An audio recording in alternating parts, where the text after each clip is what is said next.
بسم اللہ الرحمن الرحیم السلام علیکم۔ سلطان صلاح الدین ایوبی رحمۃ اللہ علیہ کے دور حکومت میں مصر کا ایک مشہور تاجر ایک سال کے لیے مراکش چلا گیا۔ نئی نویلی دلہن نے تاجر سے کہا کہ آپ شادی کے بعد مراکش جا رہے ہیں، اگر ایک سال کے اندر اندر واپس نہ آئے تو مجھ سے امید نہ رکھیے گا، مجھ سے گناہ ہو جائے گا۔ تاجر نے اپنے بیوی سے وعدہ کیا کہ میں ایک سال کے اندر ہی واپس آ جاؤں گا۔ بیوی نے ایک سال تک اپنے شوہر کا انتظار کیا۔ کسی مجبوری کی وجہ سے وہ ایک سال کے اندر واپس نہ آیا تو تاجر کی بیوی شہر کی مشہور طوائف کے پاس گئی اور اس سے کہا کہ اس شہر کا سب سے طاقتور اور خوبصورت نوجوان میرے گھر بھیج دو، میں منہ مانگے پیسے دوں گی۔ طوائف نے ایک خوبصورت نوجوان تاجر کی بیوی کے گھر بھیجا۔ جب آدھی رات کا وقت ہوا تب تاجر کی بیوی نے اس نوجوان کے سامنے اپنے کپڑے اتار دیے۔ نوجوان کی نظر جیسی اس کی بیوی کے جسم پڑی تو اس نے فوراً اپنی نس کاٹ لی۔ تاجر کی بیوی پریشان ہوئی اور کہنے لگی کہ اب اس کی لاش کو کہاں ٹھکانے لگاؤں۔ کافی دیر سوچنے کے بعد تاجر کی بیوی نے نوجوان کی لاش ایک بوری میں بند کی اور پھر اس کے بعد نصیر الدین جعفر مصر کا ایک مشہور معروف تاجر تھا۔ اس کی تجارت کے چرچے پورے ملک میں تھے۔ نصیر الدین کے بارے میں مشہور تھا کہ اگر کسی کی مسکراہٹ بھی اسے پسند آ جائے تو مال سے لدا ہوا ایک اونٹ اس کو دے دیتا تھا۔ وہ اپنا مال اونٹوں پر لاد کر افریقہ اور ایشیا کے ممالک میں لے جاتا اور یوں وہ خوب منافع کما رہا تھا۔ ایک دن نصیر الدین کے دوستوں نے اس سے کہا کہ یار، تمہاری ساری زندگی محنت کرنے میں گزر گئی مگر ہمیں تم سے ایک گلہ ہے۔ ہم تمہارے بچپن کے دوست تھے لیکن پچھلے سال گزر چکے ہیں، کبھی مل کر نہیں بیٹھے، نہ ساتھ مل کر کھانا کھایا، نہ ہی کسی میلے میں شریک ہوئے۔ نصیر الدین اپنے دوستوں کی بات سن کر کافی شرمندہ ہوا اور اس بات کا اقرار کیا کہ ہاں واقعی سونا، دینار، اشرفیاں کمانے کی چاہت میں کافی رشتے بھول چکا ہوں جس میں تم لوگ بھی شامل ہو، لیکن مجھے معاف کر دو۔ اب میں جس راستے پر چل پڑا ہوں اس لیے میرے سر پر بہت بڑی ذمہ داری ہے، لہٰذا میرے پاس اب وقت نہیں رہا میں تم لوگوں سے گپ شپ لگاؤں، لیکن تمہیں پریشان ہونے کی ضرورت نہیں، اگلے دن تک بالکل فارغ ہو۔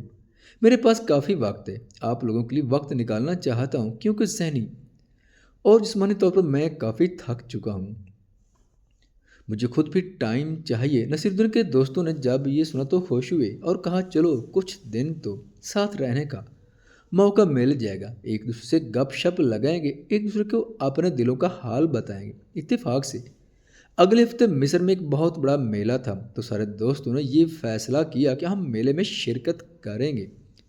اس میلے میں مختلف قسم کے مقابلے ہوتے تھے، کچھ پہلوان آپس میں ایک دوسرے کو اپنی طاقت کے جوہر دکھاتے تو کچھ لوگ اپنے نایاب جانور لے آتے، بھاری قیمت کے بدلے اس جانوروں کو فروخت کیا جاتا۔